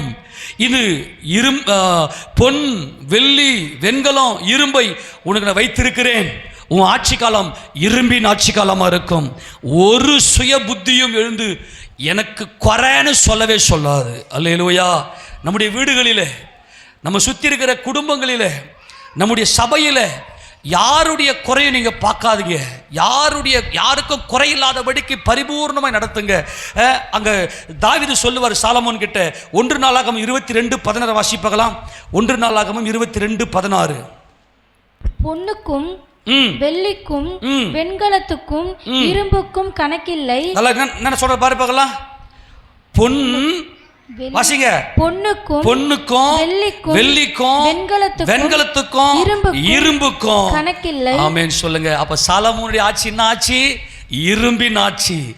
இரும்பு கரம் கொண்டு ஆளுகை செய்கிற ஜெயங்கொண்ட ஆண் பிள்ளை, அதுதான் விவேகம். ஆமேனா? ஜெயங்கொண்ட மணவாட்டி சபைதான் அவரோடு கூட ஆளுகை செய்யும். அது இரும்பு கரம் நமக்கு இருக்க வேண்டும். அந்த இரும்பு அன்பு. ஆமேனா? அன்பில் பரிபூரணம். தேவ அன்புதான் ஞானம். முதலாவது தேவ அன்பு, தேவனுக்குள்ளே மனித அன்பு. இதுதான் சொல்றாரு, பொன்னுக்கும் வெள்ளிக்கும் வெண்கலத்துக்கும் இரும்புக்கும் கணக்கில்லை. ஆமென். தேவனுடைய ஞானத்துக்கு எல்லை இல்லை, தேவ அன்புக்கு எல்லை இல்லை, அன்புக்கு எல்லையே கிடையாது. ஆமெனா? நம்ம நித்தியத்தில் தேவ அன்புல அவர் அறிஞ்சு எல்லையே இல்லாம பேர் ஆனந்தத்துக்குள்ள போறோம். அப்போ மணவாட்டி சபை தேவ சமூகத்துக்குள்ளே போகணும்னா அவ்வளோ பெரிய அந்த ஞானமாகிய கிறிஸ்துவினுடைய அன்பின் பரிபூர்ண போஜனத்தை நாம் பெற்றுக்கொண்டால்தான் இந்த மணவாட்டி சபை அவரோடு கூட வருகையில் எடுத்துக்கொள்ளப்பட்டு மகிமை அடையும். ஆமென் சொல்லாமா? ஆமாம். இப்படிப்பட்ட இந்த ஜாதி என்ன ஜாதி? விவேகமுள்ள ஜாதி. இந்த விவேகமுள்ள ஜாதி ஷார்ப்பா நித்திய ஜீவனிலே வாழ்ந்து கொண்டிருக்கிறது. வரப்போகிற அந்த 1000 வருட அரசாட்சி அன்பிலே பரிபூர்ணப்பட்ட அரசாட்சி. அந்த விவேகத்துக்கு முன்னாடி, அந்த இரும்புக்கு முன்னாடி எந்த ஒரு உலோகமும் எழுந்திருக்காது, எந்த ஒரு குறையுமே இருக்காது. ஆமென். எல்லாருடைய குறைவுகளையும் நிறைவாக்குங்க. யார் யாரெல்லாம் எந்தெந்த குறைவில் இருக்கிறாங்களோ அவங்களுக்கு எடுத்து கொடுங்க. அப்படின்னு எடுத்து கொடுத்து யாருடைய குறைவுகளை நீ நிறைவாக்குறியோ, நீ விவேகம் உள்ளவள், நீ மணவாட்டி சபை. உனக்காகத்தான் கிறிஸ்து காத்து கொண்டிருக்கிறார். இதுதான் கத்திஷ்டமியாக மாற்றப் போகிறார். ஆமெனா? இந்த கத்திஷ்டமி என்பது எஜமானன், ஆளுகை செய்யக்கூடியவர். அந்த ஆளுகை செய்யக்கூடிய அந்த மகிமை தான் மணவாட்டி சபைக்கு கர்த்தர் கொடுக்கிறார். இதோ சீக்கிரமாய் வருகிறேன், ஒருவனும் உன் கிரீடத்தை எடுத்துக்கொள்ளாதபடிக்கு உனக்குள்ளதை பற்றி கொண்டிரு என்று சொல்லுகிறார். அப்போ மணவாட்டி சபைக்கு இது இருக்கிறது. ஆமெனா? மணவாட்டி சபைக்கு இந்த கிரீடம் இருக்கிறது. இந்த கிரீடம் யாருக்கு என்றால் விவேகம் உடையவர்களுக்கு தான் தலையில கிரீடம் சூட்டப்படுறாங்க. ஆமெனா? நீதிமொழிகள் 14:18 வாசித்தோம். இந்த விவேகி முடிசூட்டப்படுகிறான். இவர்கள் தலையில் தான் கிரீடம். நீ கர்த்தருடைய கையில அலங்காரமான கிரீடமும் உன் தேவனுடைய கரத்தில் ராஜ முடியுமா இருப்பாய். இவங்க தலையில் தான் கிரீடம் சூட்டப்பட்டு கிறிஸ்து இயேசுவோடு கூட ஆளுகை செய்கிறார்கள். அதுதான் பிலதெல்பியா சபைக்கு கர்த்தர் சொல்லின. பிலதெல்பியா என்றால் அன்பில் பரிபூரணம். பிலியோஸ் அடால்பஸ். ஆமெனா? பிலியோஸ் என்றால் அன்பு, சகோதர சிநேகம். ஆமெனா? பிலியோஸ் என்றால் அன்பு, அடால்பஸ் என்றால் சகோதரர்கள். சகோதர சிநேகம் உடைய இந்த பிலதெல்பியா சபைக்கு தான் உனக்கு கிரீடம் இருக்கு, அதாவது உனக்கு விவேகம் இருக்கு, அதாவது உனக்குள்ள இரும்பு இருக்கு, அதாவது உனக்குள்ள விவேகம் இருக்கு. நான் வருகிற வரையிலும் வேற ஒருத்தனும் எடுத்துக்கொள்ளாதபடி உனக்கு உள்ளதை நீ பற்றி கொண்டிரு என்று கர்த்தர் இந்த பிலதெல்பியா சபைக்கு கர்த்தர் சொன்னாரே, அது விவேகம். அது இருப்பு கோலால் ஆளுகை செய்யக்கூடிய அன்பு. அன்புக்கு முன்னாடி எதுவுமே நிற்க முடியாது. ஆமெனா? சாலமோனுக்கு முன்னாடி எதுவுமே இல்லை, எந்த ஒரு குறையுமே இல்லை. சாலமோனுடைய அரசாட்சியில் எந்த ஒரு குறையும் இல்லை. எல்லாருமே அன்பில் பரிபூர்ணப்பட்டவர்களாக இருந்தார்கள். அதே போல் உனக்கு கொடுக்கப்படுற உன் வீட்டில் யார் யாரெல்லாம் குறையோடு இருக்கிறாங்களோ அந்த குறையை நிறைவாக்குங்க. உன் சபையில் குறைகளை நிறைவாக்குங்க. ஏற்ற வேலையில் என்னென்ன கொடுக்கணும், போஜனம் கொடுக்கணும். இப்போ கர்த்தருக்கு சித்தமான சபை கூடும்போதில் ஏதாவது ஸ்நாக்ஸ் கொடுக்கணும், நல்லது. அதுக்கு தேவன் என்ன பண்ணுவார்? வழிவாசலை திறப்பாராக. முன்னாடி இதெல்லாம் பண்ணியிருந்தோம். புதன்கிழமை வந்தபோது கூட மாலையில் ஸ்நாக்ஸ்லாம். இப்போ கொஞ்சம் தேவன் அதையும் நிறைவாக்குவார். ஆமேனா? குறைய சொல்லக்கூடாது. ஆமேனா? எப்போ எல்லாம் சபை கூடுதோ அப்பையெல்லாம் ஏதோ ஒரு நிறைவுக்குள்ள தேவன் நம்மை கொண்டு போவாராக. கர்த்தருடைய பரிசுத்த நாமம் மகிமைப்படுவதாக. அப்போ தேவன் நமக்கு வாக்குத்தத்தம் கொடுத்திருக்கிறது போல, இதோ சீக்கிரமாய் வருகிறேன், ஒருவனும் உன் கிரீடத்தை எடுத்துக்கொள்ளாதபடிக்கு உனக்கு உள்ளதை பற்றி. அந்த வசந்த வாசத்தை முடிச்சிடலாம். வெளிப்படுத்தல் 3:11 வாசி. வெளிப்படுத்தல் 3:11. இதோ சீக்கிரமாய் வருகிறேன், ஒருவனும் உன் கிரீடத்தை எடுத்துக்கொள்ளாதபடிக்கு உனக்குள்ளதை பற்றிக்கொண்டு. அதுதான் அன்பின் கிரீடம். அதுதான் அன்பிலே பரிபூர்ணப்பட்ட கிரீடம். அந்த கிரீடம் தான் விவேகம். அந்த கிரீடம் தான் தேவனுக்குள் மனித அன்பு. அது பரிபூர்ணம். இந்த அன்புக்கு முன்னாடி எதுவுமே நிற்காது, எந்த ஒரு வெள்ளியும் நிற்காது. வெள்ளி ஒரு பொருட்டாக எண்ணப்படாது. மற்றவருடைய கோபம் உன் அன்புக்கு முன்னாடி தனிஞ்சு போயிடும். உனக்கு முன்னாடி ஒருவரும் எழுந்திருக்க முடியாது. ஏன்னா அந்த அளவுக்கு நீ அன்பிலே பரிபூர்ணப்பட்டிருக்கிறாய். எல்லாரும் முழங்கால் படியிட்டு, அன்புள்ள ஆண்டவரே, நாங்கள் உம்மை ஸ்தோத்திரித்து நாங்கள் உம்மை துதிக்கிறோம் ஐயா. அப்பா, நாங்கள் துதிக்கிற போதெல்லாம் எங்கள் அருகில் வருகிற எங்கள் பேரன்பு மிக்க எங்கள் பரமபிதாவே, எல்லாரும் நன்றி சொல்லி துதிங்க பார்க்கலாம்.